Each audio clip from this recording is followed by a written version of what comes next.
superhero to help others, but he struggled to balance his daily life with his new unpaid job. He had relationship problems and worked alongside the Justice League, the Guardians of the Globe. But the key difference was the publisher behind the comic. Image allowed Kirkman to create his own universe from scratch and keep the rights to all his characters. This would never have happened at Marvel or DC, where the company holds the rights to everything their writers create. I don't get it. This meant Kirkman could do whatever he wanted, from showing explicit violence to killing off characters permanently. But the best part was that he had complete creative control over what happened with Invincible outside of comics. So many of you guys in my comments don't like James Gunn.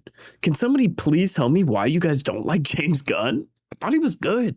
Today, we're going to see how Robert Kirkman turned Invincible into a pop culture icon, and how this character got his own show and video game without the marketing or budget of the big publishers or major studios. And the fact that it's literally better than the major stuff right now just shows volumes. This is the rise of...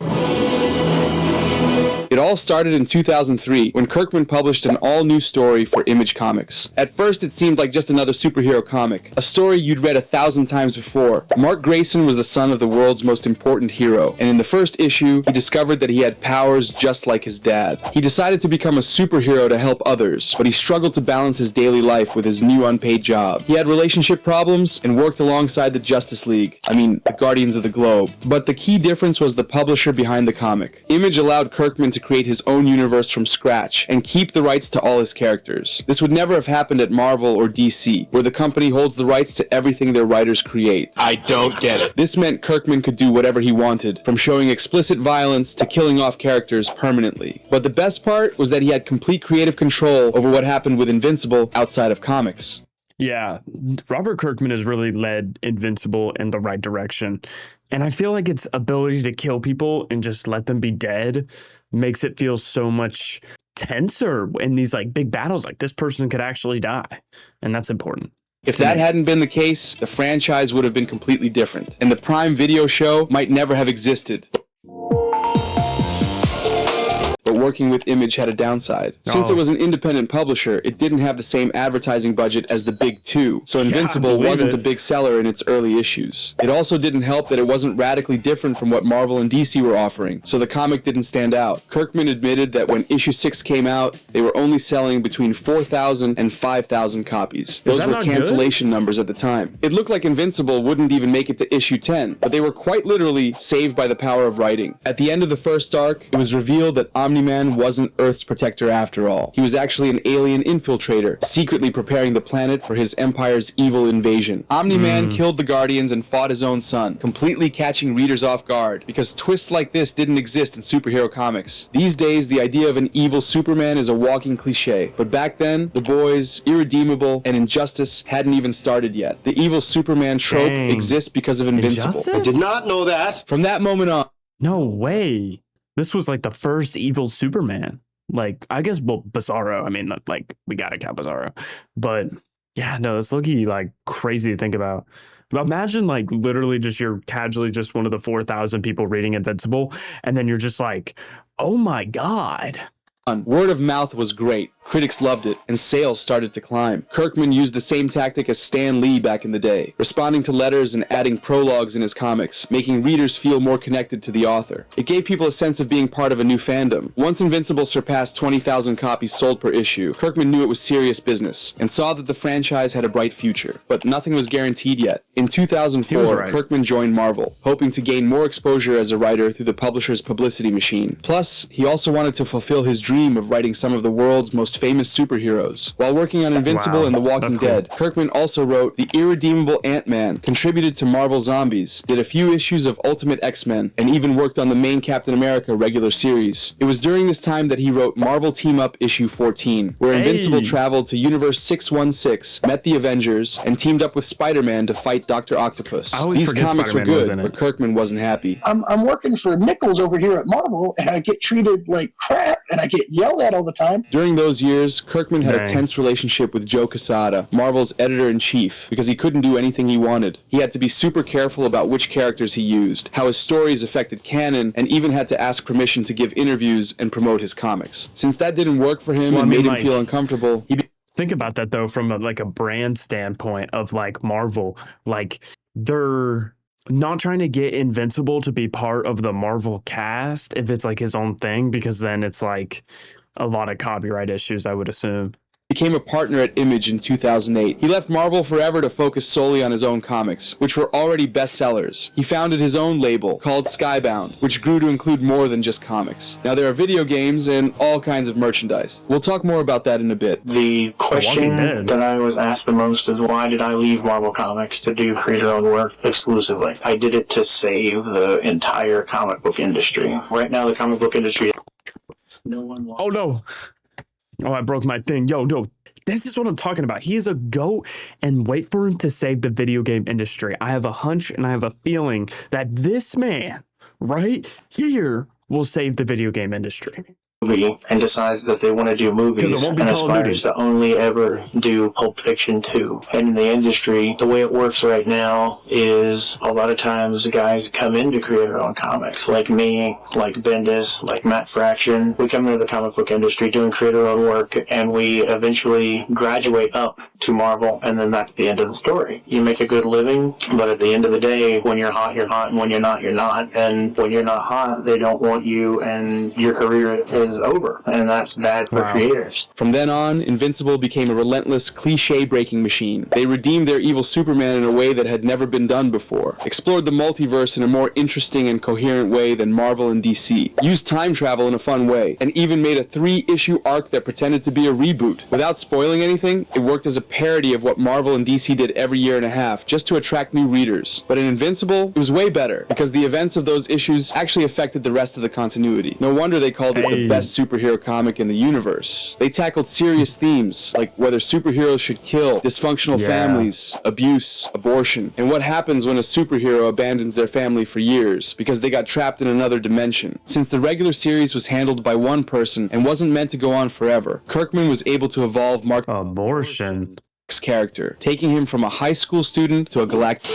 Better not tell you, so I don't spoil the whole show. He grows a lot, trust me. Along with artists Ryan Ottley and Cory Walker, Kirkman published 144 issues, something unheard of for an independent comic. It was already rare for a single writer to handle so many consecutive issues of a regular series, and even rarer for it to be a superhero story, but this creative team pulled it off. By the time the series ended in 2018, Invincible had become a hit among comic book readers thanks to its well-developed characters, unexpected plot twists, and its love for the superhero genre. Even though it was full of criticisms of Marvel and DC, Invincible breathed love for superheroes. It was perfect for new readers who just wanted a good story, but it was also refreshing for those who had been reading Marvel and DC comics their whole lives. But Invincible still wasn't mainstream. The comic sold well, but he wasn't a pop culture icon like Spider-Man or Batman. Between 2016 and 2019, superheroes were everywhere thanks to the success of the MCU. Even your mom picked a side in Civil War and cried over Iron Man's death in Endgame, but only comic book readers knew about Mark Grayson's adventures. Seeing the franchise's potential, Universal and Kirkman started talks about making a live-action Invincible movie, with Seth Rogen writing the script and Evan Goldberg directing. The two had worked on Preacher and would later do The Boys, so they seemed like the perfect team to bring Invincible to a massive audience for the first time. But production got indefinitely stalled, and to this day, nothing concrete has come from it. Miss Brandt, get me a violin. It felt unfair that such a great story didn't get the same...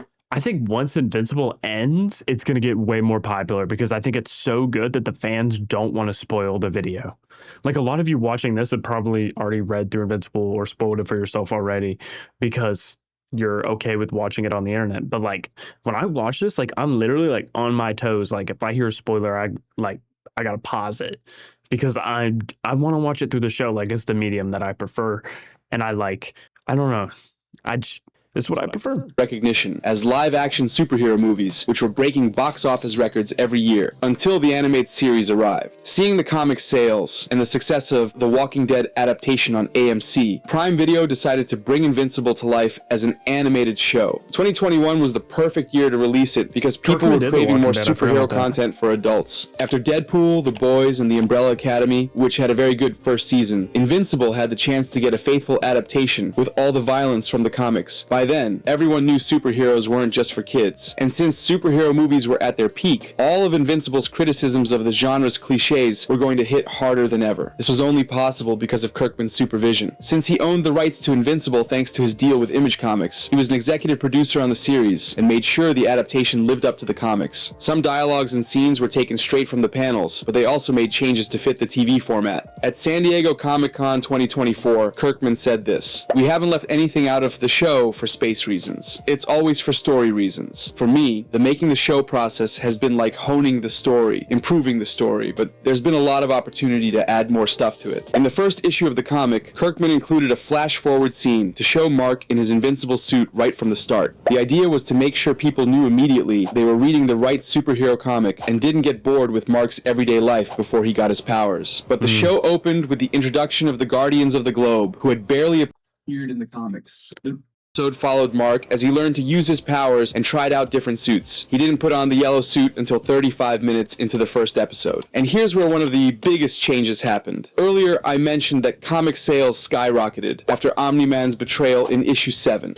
Knowing he couldn't risk making the same mistake and losing viewers, Kirkman shifted the twist up, making Omni-Man kill the Guardians at the end of the first episode. This completely changed the dynamic of the first arc. His fight with Mark still happened at the end of the season, but we, as the audience, already knew from the start that Nolan was a traitor. This made all... I think that's smart because it kept the whole season on edge. There wasn't a moment in the season where it was like, oh, like, I want to stop watching because I needed to know when this guy was gonna like reveal that he was bad to his son. That is just now a fresh superhero. The scenes with Mark and Debbie incredibly tense. And just like with the comic, word of mouth was huge after this scene. Amazon reported that Invincible became one of Prime Video's top 5 most watched series of 2021. It was on the same level as The Boys, despite having way less marketing and budget. The producers admitted that Amazon barely promoted the show and that its budget was less than a quarter of what they spent on The Boys. But since the show was amazing, people loved it. It had a 98% critic approval rating on Rotten Tomatoes, over 90% audience approval, and the last 2 episodes were among the highest rated on IMDb. Several scenes and memes went viral, and the reception was so good that Amazon quickly renewed the show for a 2nd and 3rd season. The key was the characters. While Disney was trying to convince us to watch every MCU project just to keep up with the multiverse saga, Invincible made us fall in love with its characters. Sure, the ultra-violent scenes were shocking, but Mark and Omni-Man's fight was heartbreaking. Not because of all the blood and destruction, but because we had spent time with these 2 characters and felt for Mark. If you take out the superhero elements, it's the story of a kid who just got betrayed by his father, something anyone can relate to. Gonna cry? Of course, this success wasn't just because of Kirkman. One of the executive producers from day one was Seth Rogen, the guy who was supposed to write the live-action movie and now voices Alan in the show. Rogen had worked in TV and film for years, so he helped a lot with adapting the comics concepts. Plus, the show had an all-star voice cast, including J.K. Simmons and Steven Yeun, which elevated the production and made Invincible stand out as a high-quality project. Invincible was finally mainstream. Thanks to the show's success, comic book sales skyrocketed, and the franchise gained an entire new generation of readers. Action figures were announced, tons of merchandise hit the market, and Kirkman's universe started becoming known even to people who had never stepped into a comic shop. Invincible was better than everything Marvel and DC had released in those years, and superhero fans started demanding this level of quality from all superhero projects. An independent hero had beaten the 2 biggest studios. Invincible was about to take over the world, but just like the Avatar, when the world needed him most, he vanished. Season 1 ended in April 2021, but for the rest of that year, there was no news about Invincible. Nothing in 2022 either. It wasn't until early 2023 that Prime Video dropped a teaser saying Season 2 was coming, but without a release date. At least it looked like the animation had improved, which maybe explained the delay, but that wasn't the case, because they had hired a different animation studio just for the teaser. Lies, lies, and more lies. In mid-2023, they released an Adam Eve special that told her origin story, but not many people watched it. The episode was good, but the main character of the show only did a quick cameo in the final minutes, and Prime Video barely promoted it. They assumed fans would do all the work, like with Season 1, but that didn't happen, because the Invincible fan base had scattered since 2021. Many had already read the comic and lost interest in the show because they already knew what was going to happen. Others...